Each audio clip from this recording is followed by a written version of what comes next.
This is not a drill anymore. It is war. I told you to prepare yourselves. Those who believe that nothing is going to happen, I wish them all the best. I'm making my preparations.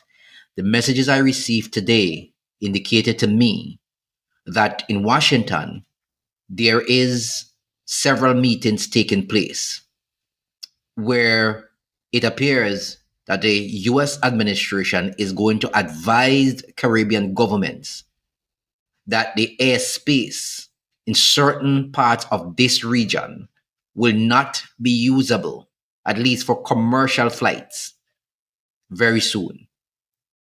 They are expected to brief the Caribbean governments or advise them, tell them in the coming days. That is the information I'm getting. In the coming days, they will advise Caribbean government that the airspace above several of these countries will not be usable for commercial traffic.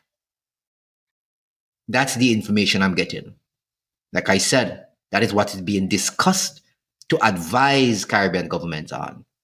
That only tells me one thing. We will watch, we will wait, and we will see what takes place. This is not a drill anymore, guys. These people mean business. They will get rid of Maduro at any cost, even if it means there will be a war in this part of our region. 10,000 soldiers, warships, drones, amphibian craft, F-35s, whatever you want to call it. It's here. It is serious, and you need to be prepared. Share this, spread the word far and wide.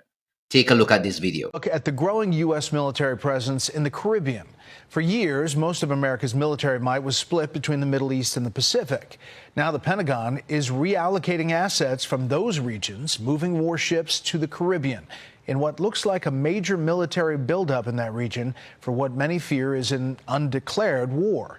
Chief National Security Correspondent Jennifer Griffin tells us where they are tonight.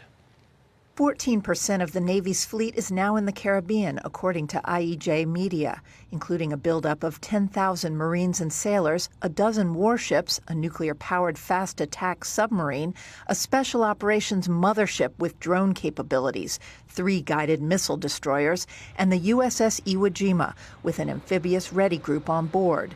The USS Lake Erie, a guided missile cruiser with 32 Tomahawk missiles, was pulled from the Pacific and is now focusing on Venezuela, where the U.S. sent 3 B-52s, escorted by stealth F-35s on a show-of-force mission. 10 F-35s have been based in Puerto Rico since September 13th. Live fire and flight operations across the Caribbean have made the buildup look far bigger than a counter-narcotics push, yet not big enough for an invasion. The focus appears to be disputed Venezuelan leader Nicolas Maduro and now Colombia's president Gustavo Petro. He's a lunatic who's got a lot of problems, mental problems. President Petro called President Trump rude and ignorant. Humanity has a first option to change Trump. If not, remove Trump. 7 U.S. airstrikes against small boats the Pentagon said were carrying narcotics have killed at least 32 people, whose identities the Pentagon has not released. In at least one case, Colombia's president said one of those killed, Alejandro Carranza, was a fisherman. When you kill someone, you should know if you're not at war, not in a declared war, you really need to know someone's name, at least. You have to accuse them of something. You have to present evidence. So all of these people have been blown up without us knowing their name, without any evidence of a crime. Authorities in Ecuador have released the survivor of last week's U.S. military strike on a submersible that the U.S. government said was carrying fentanyl. 2 people were killed on board. A third was injured and returned to Colombia. But the Ecuadorian government says there is no evidence that the Ecuadorian man had committed a crime. Brett? Jennifer, thank you. I'm going to advise you again, because a lot of people apparently believe that absolutely nothing will take place. We don't wish it to take place. But if the discussions and the information I'm getting is to the point, and so far, I have not been wrong, but let's pray God I'm wrong this time, we are in for a serious and a rude awakening in this Caribbean of ours. Prepare yourself. Prepare your food, your water, things that you will need because electricity will be a problem. Some of these islands have already started to experience difficulty with communication, cellular data. And that is because the ships are in the region, they're jamming signals. I'm not going to preach this all the time. I'm making my own preparations. If you don't want to make yours, as the old people say, when shit hit the fan, nobody blame me. I did my part in alerting Caribbean people. This is getting serious. It is not a joke. And when we have leaders who help to foment these things, that is when it is even worse. But that is done, dusted, and gone. Can't take that back.